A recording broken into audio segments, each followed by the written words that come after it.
kalau kita nggak serius sepanjang 3 semester ini, semester kedepannya jadi makin sulit. Motivasi itu berperan sangat penting sih. Halo semuanya, kembali lagi bersama aku Feve di Donuts Diary of Universitas Pelita Harapan Students. Nah teman-teman, setelah kita tidak berjumpa kurang lebih 1 minggu lamanya, kali ini kita akan kembali untuk membahas suatu topik yang aku rasa bakal dekat banget sama teman-teman. Nah teman-teman tuh pasti juga udah baca judulnya, hari ini kita bakal bahas apa, tapi sebelum kita masuk ke pembahasan itu, aku akan memperkenalkan 2 narasumber yang akan menemani aku hari ini. Nah, mungkin aku akan minta ke Bu Anita dulu untuk memperkenalkan diri. Oke, terima kasih. Wah, antusias banget nih bisa ketemu dengan teman-teman semua. Perkenalkan ya, nama saya Anita Swendro. Aku kerja di UPH sebagai Instructional Designer di Online Education Directorate.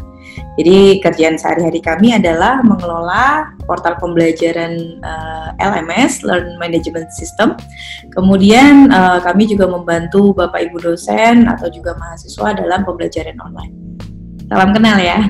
Oke, thank you Bu Anita. Salam kenal Bu. Nah, next boleh nih Buntaran kenalin diri. Halo, nama aku Stefani, panggilnya Bun. Aku mahasiswa, aku juga menjabat di BEM sebagai Kepala Departemen Pengembangan Wawasan dan Penalaran. Oke, thank you Bun buat perkenalannya. Nah, pasti teman-teman udah pada nggak sabar nih ya buat ngobrol-ngobrol, dengerin tentang perkuliahan online itu gimana sih, apakah motivasi berperan dalam perkuliahan online. Oke, tanpa berlama-lama lagi kita langsung aja masuk ke obrolan kita hari ini. Nah, mungkin untuk pertanyaan pertama nih, aku mau ajuin ke dua-duanya sih ya, tapi mungkin aku tanya ke Bu Anita dulu. Nah Bu, menurut Ibu bagaimana sih keadaan perkuliahan online di masa new normal ini? Oke, jadi seperti yang teman-teman sudah tahu, kondisi yang terjadi kepada kita semua ya, dan ini adalah karena memang pandemi COVID ini, itu mengubah banyak hal dalam kehidupan manusia ya, cara kita bertransaksi, cara kita berkomunikasi, yang tadinya kita bisa langsung ngomong, kita bisa langsung ketemu, terus tiba-tiba sekarang kita harus semuanya lewat media. Nah, demikian juga dengan cara kita belajar, cara kita menempuh pendidikan ya. Nah, dari Menteri Pendidikan juga sudah menginformasikan bahwa memang kita untuk salah satu solusi yang memang bisa diambil adalah dengan menempuh pendidikan daring. Jadi memang ada perubahan yang sangat besar dari yang biasanya kita ke kampus, kita belajar ketemu langsung dengan dosen, dengan narasumber, ya kan tiba-tiba sekarang kita belajarnya lewat rumah, melalui media gitu ya. Jadi yang biasanya bisa tanya jawab langsung di kelas, saya nggak mudeng gimana nih Bu atau Bapak atau gitu ya. Nah itu sekarang kita harus lewat media gitu ya. Jadi perubahannya memang cukup besar sih. Mahasiswa diminta untuk bisa belajar mandiri di rumah seperti itu. Oke, thank you Bu. Berarti kalau bisa aku lihat perubahannya tuh banyak ke sistemnya ya Bu ya. Dan bagaimana mahasiswa tuh belajarnya jadi mandiri semua ya. Oke. Nah, gimana nih Bun? Menurut kamu, pengalaman kamu mungkin bisa di-sharingin juga selama ngejalanin perkuliahan online mungkin hampir setengah tahun ya sekarang ya. Oke, gimana Bun? Kalau dari aku, ya mungkin sama kayak teman-teman yang lainnya ya, aku juga kayak pakai Zoom, Microsoft Teams gitu-gitu. Dan yang paling pertama aku rasain itu adalah kesulitan buat ngertiin sistemnya. Karena aku tuh gaptek sebenarnya. Jadi tuh pertama aku Microsoft Word aja kan ada ruler. Aku tuh nggak bisa gitu kayak gimana. Aku tap-tapin terus sampai formatku berantakan gitu. Nah begitu masuk online learning mau nggak mau semuanya harus dipelajarin gitu kan. Dan itu harus dipelajarin dalam waktu yang cepat. Jadi kesulitan aku ya pertama kali cuman sesimpel ngumpulin tugas, absen aja tuh aku kebingungan. Dan ya tapi sisi positifnya jadinya belajar ya harus lama-lama kayak tiap hari udah jadi kebiasaan nih, aku lihat di YouTube kayak gimana cara menggunakan Zoom gitu, kayak begitu. Dan lama-lama udah kebiasaan, sekarang ya nggak jadi tetap gaptek sih, cuman ya lebih bisa menyiasati kegaptekan itulah gitu. Oke, berarti dari kesulitan malah jadi belajar ya Bun ya. Tapi gak apa-apa ya, berarti pengalaman baru di perkuliahan online akhirnya bisa belajar sesuatu yang baru, sistem-sistem yang awalnya mungkin kamu gak kenal pas lagi offline ya. Oke. Nah, tadi kita udah lihat kira-kira perkuliahan online di masa new normal tuh gimana kan ya. Nah, mungkin aku mau tanya juga nih ke Bu Anita sama ke Bun juga. Kira-kira perubahan apa sih yang paling mungkin kalian rasakan pada saat kita tuh mulai perkuliahan daring ini? Mungkin boleh ke Bu Anita dulu. Perubahannya ya, yang pasti perubahan dari sistemnya juga ya. Kalau di mana dulu kita belajar tatap muka, kita ke kampus, sekarang sistemnya kita harus mengakses learning management system gitu ya, yang buat teman-teman semua tahu, learn.uph.edu itu adalah portal pembelajaran kita di UPH. Nah, jadi yang tadinya mungkin teman-teman nggak terlalu tahu nih LMS ini gitu kan, terus kemudian sekarang semua Bapak Ibu dosen pada informasikan gitu kan, nih sekarang kita pakai Learn ya. Jadi dari sistemnya itu satu berubah gitu ya. Jadi di situ biasanya instruksinya juga berubah. Kalau Bapak Ibu dosen memberikan instruksi misalnya ada tugas, ada mau ada diskusi dan lain-lain bisa dilakukan di kelas langsung. Sekarang instruksinya juga teman-teman nggak bisa dengar secara langsung tapi harus baca gitu ya. Kemudian lewat sosial media gitu ya. Jadi sistemnya berubah, cara belajarnya teman-teman juga mau nggak mau harus beradaptasi, menyesuaikan gitu ya. Yang tadinya teman-teman datang ke kampus ya udah kita tunggu dosennya menjelaskan, kita tunggu instruksi. Sekarang kita dituntut harus lebih aktif, kita cari informasi, kita belajar sendiri gitu ya. Nah, terus kemudian perubahan juga yang paling besar adalah kebebasan waktu kita mengatur pola dan cara belajar kita gitu. Jadi kita ngatur waktu untuk belajar, caranya untuk belajar. Nah, itu kebebasannya itu berbeda. Kalau dulu kan kalau di kampus ya tadi saya sudah jelaskan ya. Jadi kita dituntun gitu. Sekarang kita baca ini, sekarang kita belajar ini, sekarang kita belajar itu, terus kerjain ini dan itu gitu ya. Nah, step by step kita dituntun. Nah, sekarang Bapak Ibu dosen tinggal taruh materi aja di LMS, kemudian info, saya sudah taruh materi ya, nanti kalian silahkan pelajarin sendiri ya. Nah, Bapak Ibu nggak akan kayak misalnya ngingetin kita nih, udah baca belum? Atau ditungguin gitu kan, udah baca belum baru nanti studi kasus gitu ya. Tapi kitanya diminta untuk baca sendiri aktif. Kalau baca sekali nggak ngerti ya juga nggak disuruh misalnya ayo baca lagi enggak gitu. Jadi kita sendiri harus punya kesadaran gitu loh. Itu perubahan kebebasan karena bebas, kalian mau belajar kapan aja, di mana aja ya kan, mau di kamar, mau di luar, mau di kafe, terserah sih. Jadi itu perubahannya cukup banyak ya. Oke Bu Anita, aku setuju banget Bu, soalnya aku juga ngelaksanain perkuliahan online itu, dan aku ngerasa kalau misalnya perkuliahan online itu bisa dibilang bebas, tapi juga harus bertanggung jawab gitu ya Bu ya. Oke, benar-benar.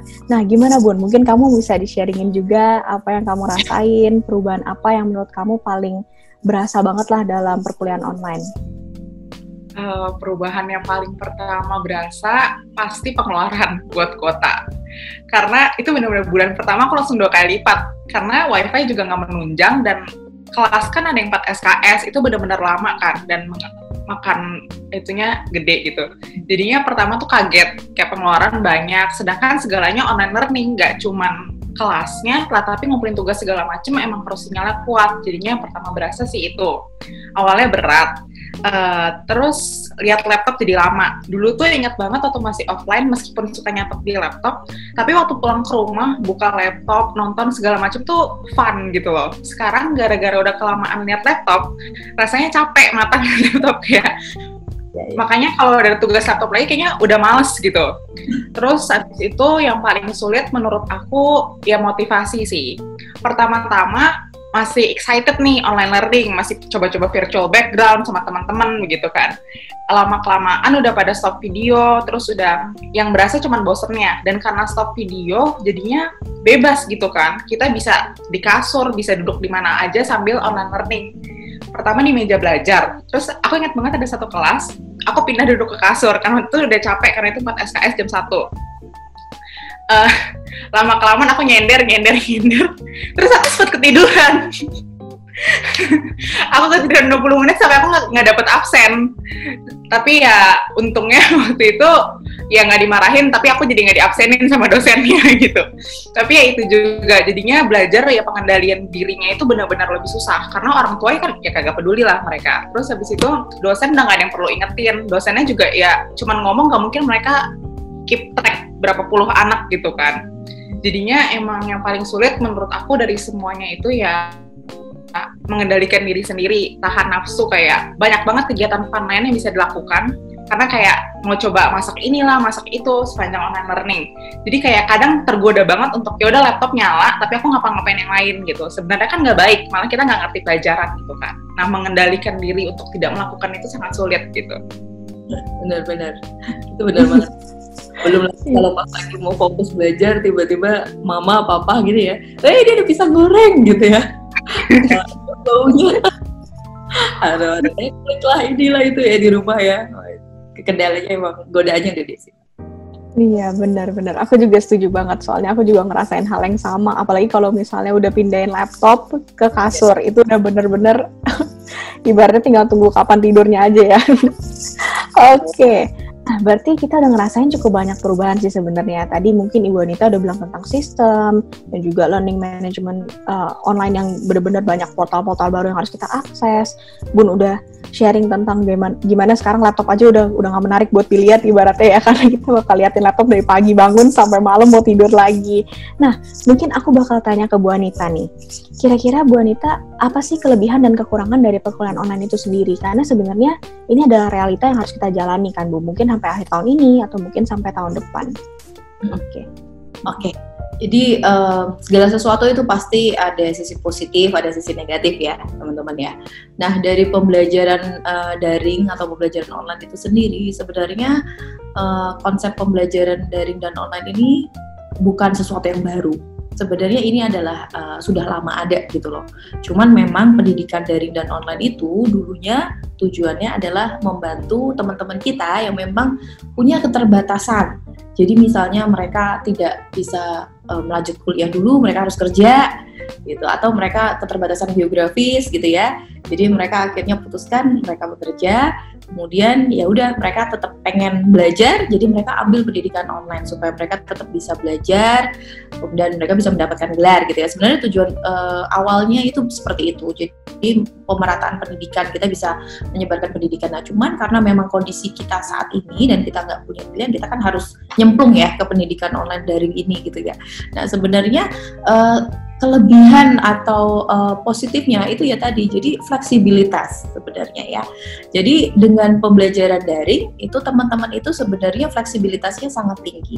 Kita mau belajar di mana saja, mau di rumah, mau di kampus, seperti yang dibilang ya, di tempat-tempat tertentu yang lainnya gitu ya. Nah itu bisa dimungkinkan belajar karena semua materi udah diupload di satu portal gitu kan. Kemudian dengan teknologi kita bisa connect lewat video conference, ketemu dengan teman-teman, ketemu dengan Bapak Ibu dosen gitu. Jadi pembelajaran itu bisa dilakukan di mana aja. Ya, nah itu fleksibilitasnya sangat tinggi. Waktu belajar juga, jadi nggak harus dibatasin jadwal, misalnya jadwal-jadwal tertentu, tapi kalian bisa pakai Zoom, pakai Teams kapan aja gitu kan. Sebenarnya konsepnya kan begitu, fleksibilitasnya tinggi. Kemudian juga pembelajaran ini tuh mendukung mendukung mahasiswa itu akan lebih kreatif dan lebih aktif dalam belajar gitu. Karena mau nggak mau, kalau kita di kelas kan kita bisa langsung tanya kalau kita nggak jelas ya. Kemudian kita bisa langsung mendengarkan feedback dari dosennya juga ya.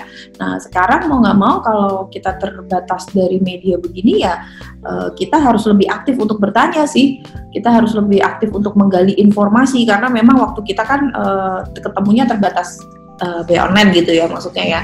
Nah tapi dari sisi kreativitas itu sebenarnya teman-teman mahasiswa itu saya lihat sih ya, selama ini saya evaluasi itu ada peningkatan. Jadi dalam artian teman-teman mahasiswa ini kan pengetahuan tentang teknologinya, kemampuannya tentang menggunakan teknologi itu kan pasti jauh lebih jago lah daripada Bapak Ibu dosen lah ya teman-teman ya. Siapa sih yang nggak tahu gimana cara bikin konten YouTube, siapa sih yang nggak tahu cara misalnya bikin grup WA dan lain-lain gitu ya.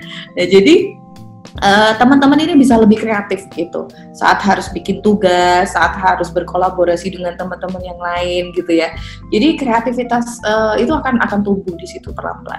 Kemudian juga interaksi mau nggak mau Bapak Ibu dosen merasa bahwa karena memang nggak ketemu di kelas ya mungkin mereka akan lebih banyak interaksinya ke teman-teman. Jadi mau dimaklumi misalnya kita zoom aja dikit-dikit mereka mintanya zoom gitu ya karena udah kebiasaan ketemu di kelas in touch gitu secara langsung gitu kan. Nah sekarang nggak ketemu gitu. Jadi ya itu Bapak Ibu dosen pasti mungkin banyak menjadwalkan sesi-sesi sinkron seperti itu.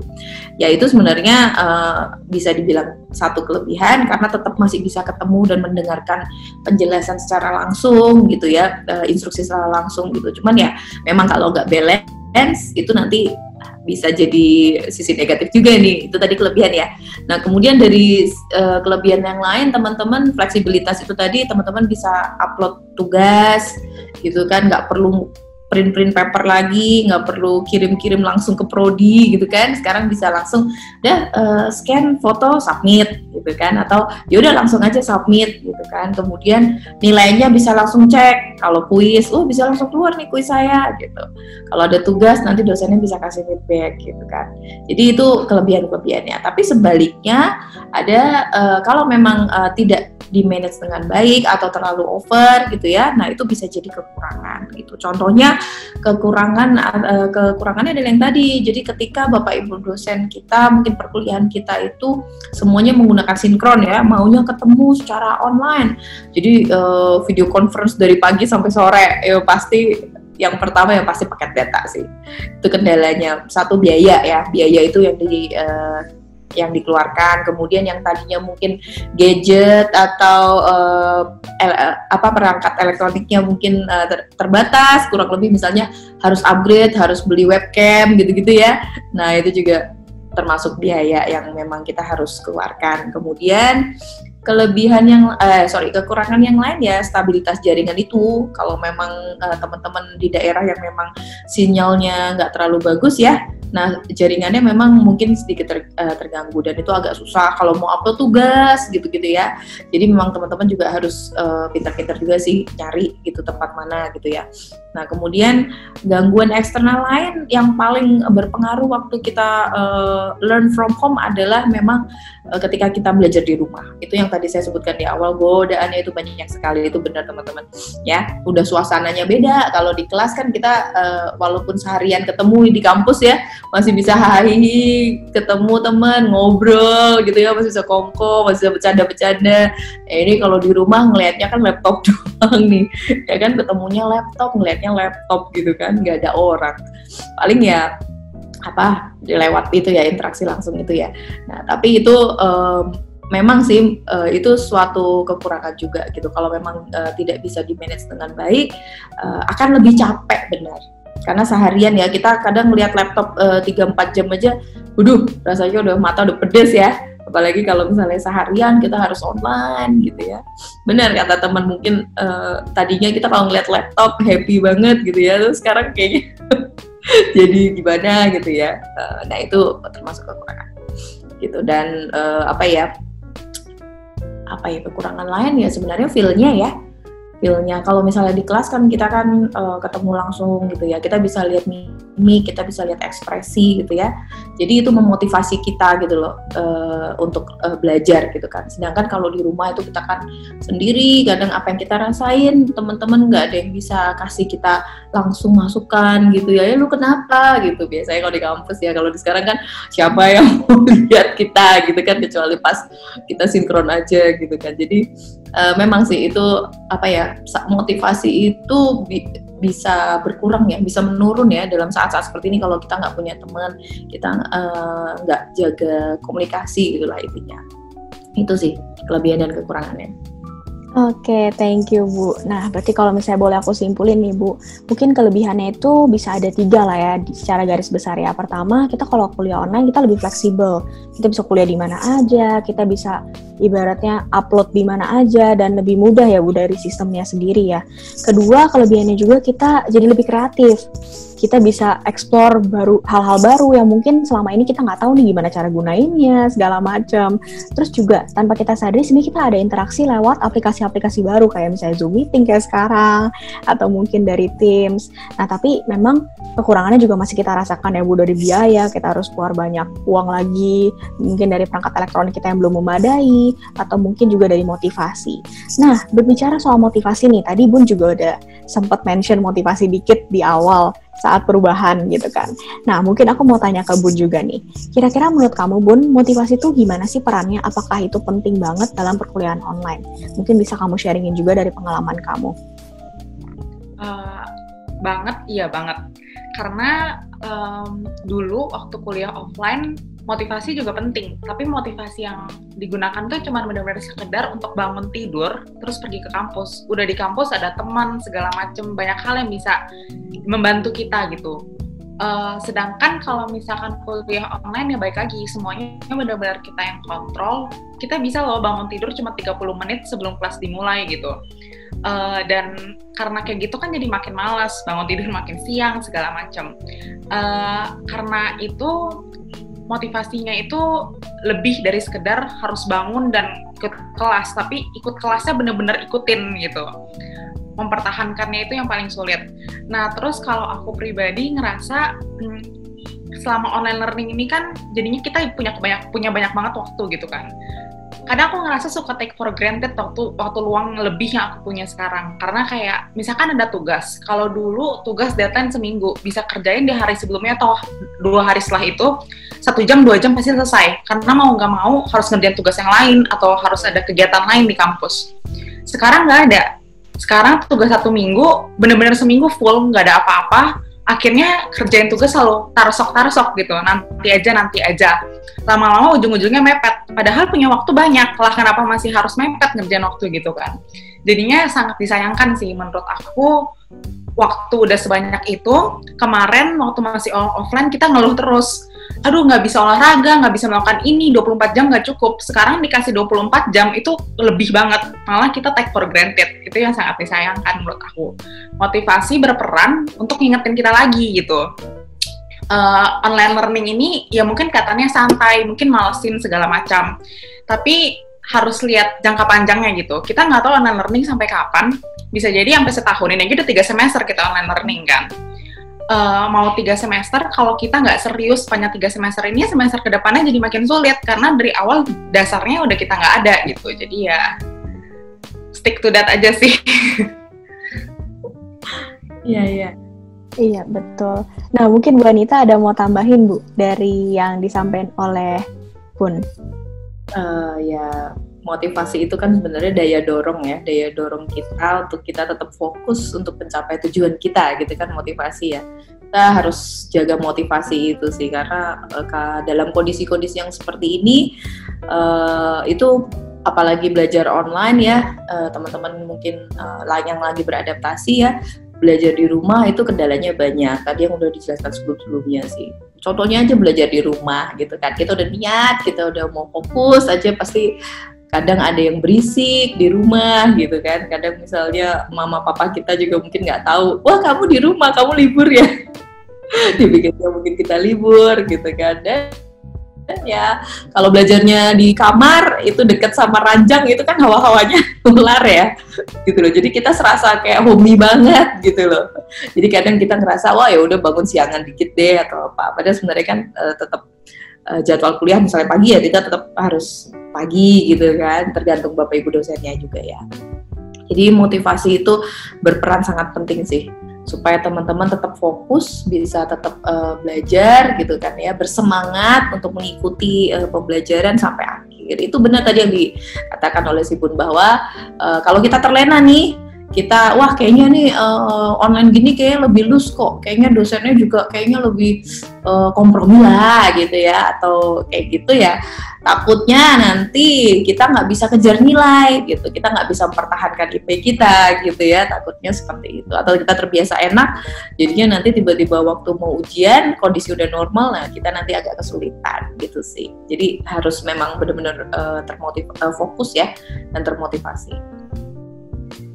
Oke, benar-benar. Aku juga setuju banget sama yang disampaikan Bun sama Bu Anita. Kalau misalnya kita tuh motivasi tuh berperan sangat penting, gak cuma sekedar kita bangun buat ikut kelas, tapi sebenarnya apa sih tujuan kita dari ikut kelas itu. Dan banyak banget distraksi emang kalau di rumah, kadang ada suara-suara manggil-manggil lah, inilah, itulah. Itu sebenarnya benar-benar ganggu fokus kita banget kan. Nah, mungkin bisa di-sharingin juga nih, bagaimana sih kira-kira cara atau tindakan yang bikin diri kita tuh sebenarnya lebih termotivasi buat ikut perkuliahan online ini. Nah, mungkin bisa dimulai dari Bun dulu. Mungkin Bun mau sharing kira-kira apa sih yang kamu lakuin supaya kamu bisa termotivasi? Ada beberapa cara. Yang pertama aku lakukan itu reward and punishment pasti. Karena awal-awal kan udah tahu nih pengeluaran kota makin banyak. Jadi yang aku lakukan adalah, oke, ini berarti punishment. Kalau misalkan aku nggak selesai kerjaan tugas, terus online class aku udah, bayangin 3 jam kelas, terus aku cuman tidur-tiduran, kota aku melayang terus, itu kan sayang buat aku kan. Karena aku waktu itu, pokoknya saking sulitnya waktu itu sinyal, sampai aku tuh harus beli ekstra kuota tiap hari. Nah, kalau tugas aku nggak selesai, berarti aku call sama temen, diskusi sama docs itu makin lama dibuka. Jadi, 1 hari kuota, ekstra kuota itu bisa jadi nggak cukup. Yang aku lakukan adalah ya kalau tugas aku nggak selesai dalam 3 jam ini, atau dalam jatah kuota ini, ya aku nambah terus biayanya gitu kan. Kalau aku nggak mau hemat, ya salah satu caraku untuk menghemat ini ya dengan cara ngerjain tugas yang cepat gitu, benar-benar fokus gitu. Jangan jangan pakai untuk yang lain dulu gitu. Terus ya godaan lain kayak nonton film atau buka YouTube segala macam, ya itu aku selalu ngeluh, iya nih online learning kuotanya mahal gitu-gitu, tapi ya cut dulu apa yang nggak penting gitu. Sekarang kan kayak jadinya udah biasa lama-lama. Oh iya, kalau misalkan mau lebih hemat, ngerjain tugas lebih cepat, dan akhirnya memang bisa membantu juga meskipun hanya sedikit untuk menekan pengeluaran kuota. Rewardnya gimana ya, biasa ada tugas nih, misalkan tugasnya bikin paper, terus ada bagian-bagiannya. Kalau udah sampai 2 bagian, aku baru boleh nonton ini satu episode gitu, terus habis itu lanjut lagi gitu.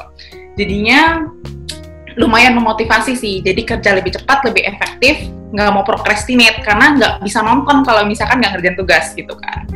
Tapi yang sulit dari reward and punishment itu pastinya kamu bisa mengerjakan tugas dengan baik selama value-mu terhadap reward dan punishment itu tinggi. Di bulan pertama, kalau aku kasih aku reward, oke, kalau udah selesai ini masker muka, itu efektif banget. Udah 1 bulan, lama-lama nggak efektif, kulitnya udah glowing gitu kan, udah nggak perlu masker muka saya. Gara-gara itu, jadinya ya udahlah. Punishment juga, misalkan kuota udah keluar 300.000, bulan pertama berat, bulan kedua berat, bulan ketiga udah biasa 300.000, orang transport juga nggak keluar gitu kan. Jadi kayak ya udah gitu, lama-lama progresinya cari alasan lagi. Makanya reward and punishment-nya harus terus kreatif. Terus habis itu value kita terhadap reward itu harus tinggi. Nggak bisa cuma masker muka terus-terusan, aku tuh harus ada reward lain gitu. Nah, salah satu hal yang membantu reward and punishment itu juga working pace aku. Menurut aku online learning kan banyak waktu. Kayak waktu kita liburan tahun baru misalkan nih. Kita libur 3 minggu, tiba-tiba balik lagi mulai semester kan susah kan untuk belajar lagi. Itu karena working pace kita belum sama gitu kan, udah kebiasaan nggak ngapa-ngapain, tiba-tiba disuruh ngapa-ngapain. Jadinya yang aku lakukan adalah, ya udah, karena aku sehari misalkan cuma ada 2 kelas, terus hari-hari lainnya nggak ada, karena kebetulan kemarin akselerasi cuma 1 kelas, kan benar-benar nggak ngapa-ngapain. Aku fullin, jadi 1 hari sengaja aku bikin jadwal. Pokoknya pagi-pagi ngapain olahraga, terus ikut les ini, ikut kelas masak, kelas bikin bunga, pokoknya yang kelihatannya trivia aneh juga aku lakuin. Tujuannya biar hari aku tetap penuh, karena aku tahu banyak kegiatan, aku nggak akan lagi ngambil take my time for granted gitu. Jadinya working pace aku juga kebiasaan, sudah terbiasa bangun jam segini, harus kegiatan ini, kegiatan itu. Jadinya itu membantu sih, keep myself busy aja gitu sepanjang hari. Betul. Aku setuju banget soal reward and punishment dan soal value itu memang benar banget sih, karena masing-masing orang tuh pasti punya kesukaan yang berbeda-beda gitu ya, atau prioritas yang berbeda-beda, dan di saat kita bisa tentuin apa value kita ngelakuin itu, pasti kita ngelakuinnya juga dengan termotivasi. Nah, mungkin Ibu ada tambahan nih, kira-kira langkah-langkah apa atau tindakan konkret apa yang bisa teman-teman tuh lakuin supaya tetap termotivasi? Jadi kalau dari saya pribadi tadi yang disampaikan si Bu sih udah oke banget ya. Jadi benar. Jadi selama learn from home gitu ya, kita kan berarti harus belajar mandiri ya. Nah itu teman-teman juga sebaiknya bikin jadwal sih, itu benar. Jadi punya jadwal yang teratur, jadwal kuliah itu dituliskan ulang apa yang harus dilakukan gitu kan, harus belajar apa, harus ngerjain tugas berapa jam gitu kan, nanti diskusi berapa jam, perlu ketemu dengan teman berapa, itu tulis gitu, jadwal itu harus ditulis.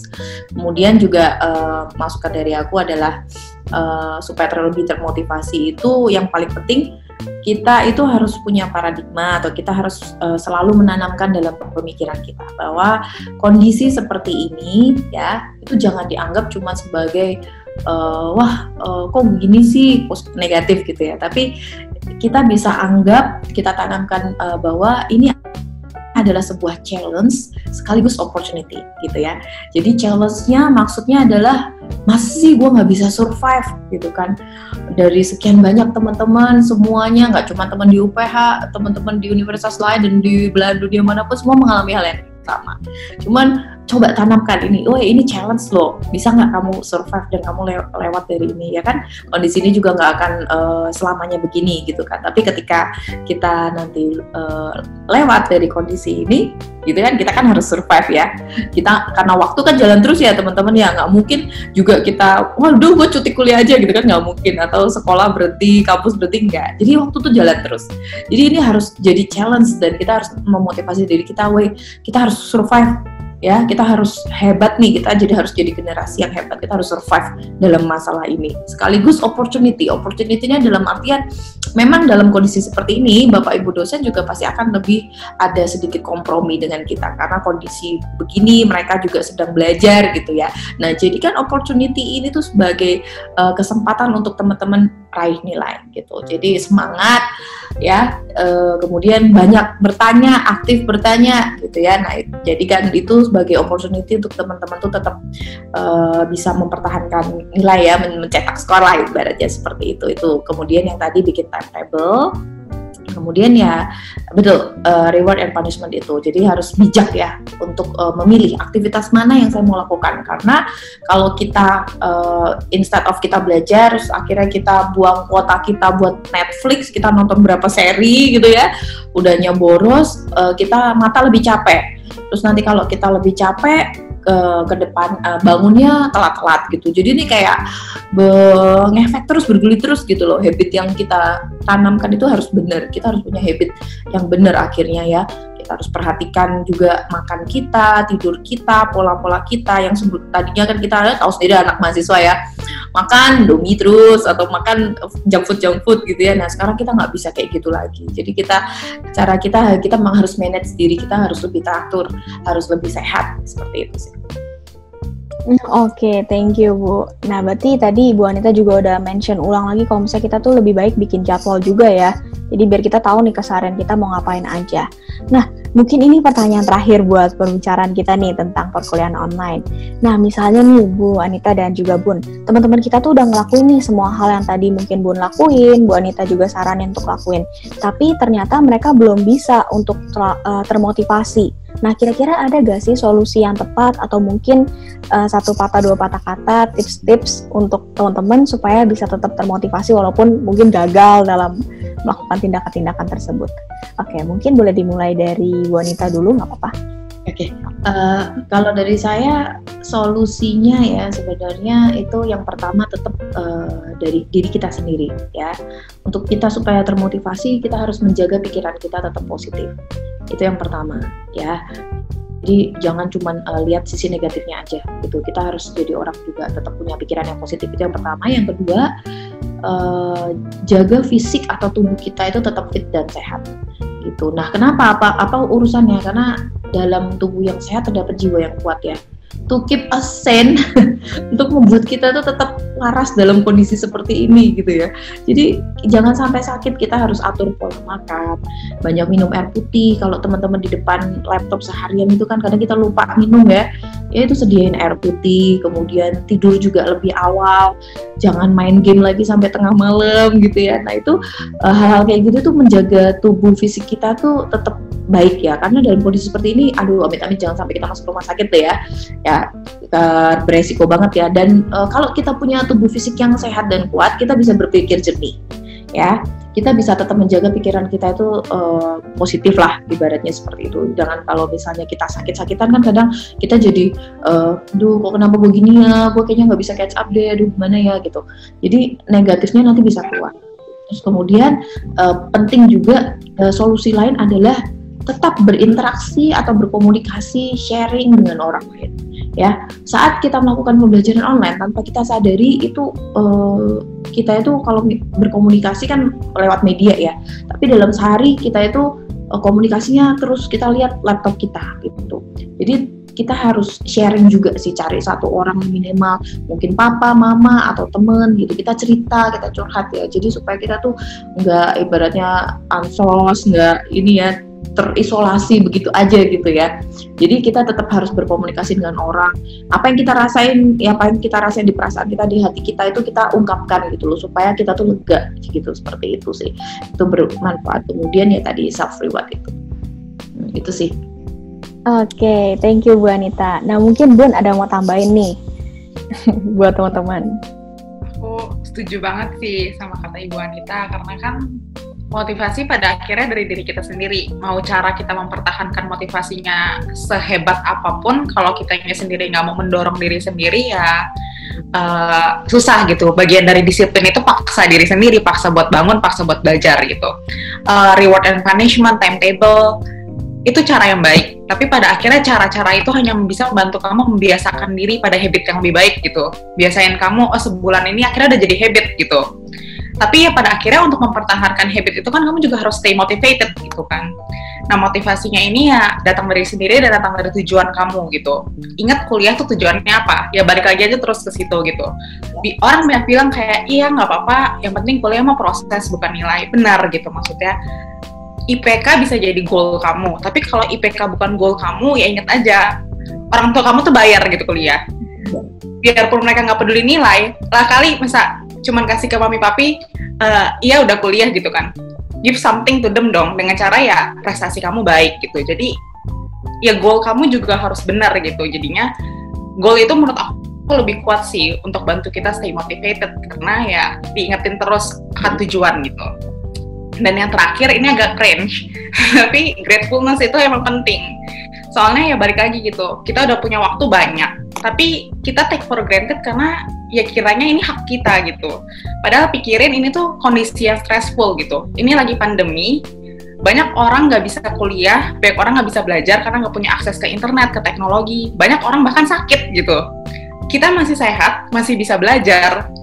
Lah kali udah dikasih berkah sehebat ini di tengah pandemi, masih mau seenaknya gitu hidup gitu, kayak ya bersyukur dikit lah gitu. Manfaatin yang benar gitu. Betul. Iya benar banget, aku juga setuju. Berarti kalau misalnya dari Bu Anita dan Bun tuh setuju kalau misalnya itu tuh motivasi awalnya dari diri kita sendiri ya. Gimana cara kita manage diri kita, stay positif, stay motivated dengan tujuan kita dan segala macamnya. Nah oke, kita udah ngobrol cukup panjang, udah cukup banyak juga yang kita bahas tentang perkuliahan online. Dan aku yakin pasti teman-teman yang nonton juga udah dapetin banyak hal dan bagaimana cara mereka tetap harus termotivasi dalam perkuliahan online. Karena kita juga nggak bisa prediksi kapan kita akan kuliah kembali seperti biasa lagi ya. Nah, aku mau ngucapin terima kasih untuk Bu Anita dan juga Bun udah mau nemenin aku buat ngobrol-ngobrol tentang perkuliahan online ini dan bagaimana motivasi berperan penting dalam perkuliahan online.